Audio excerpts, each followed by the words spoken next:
Hey guys, today is Deload week in the Wild Movement.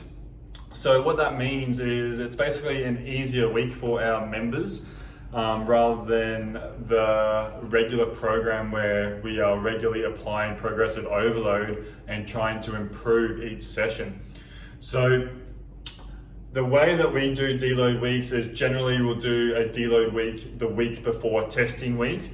And the reason for this is because we want to really freshen up our members so that they're feeling strong and their nervous system is ready to go. So what happens when we're training, especially once you're training, 3, 4, 5 times per week, is that we're creating residual fatigue. We're creating more and more fatigue that we eventually, just can't recover from.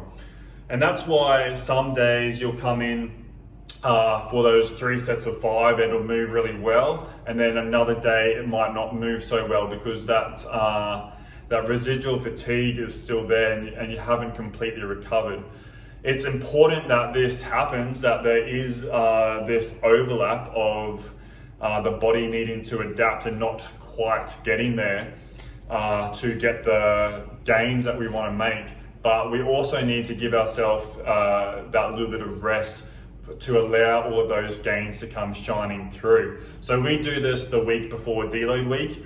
The way that we generally do it is we'll strip the weight right back on the main exercise, and we may do a little bit of less volume on the accessory work.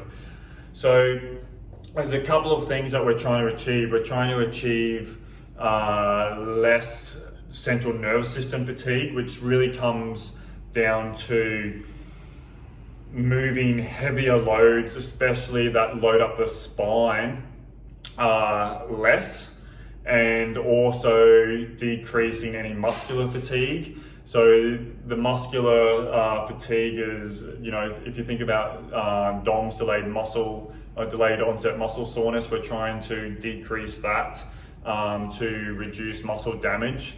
But then also there's a mental, emotional component to it as well. We want our members feeling motivated come testing week. And this comes from sometimes changing the environment a little bit in that deload week.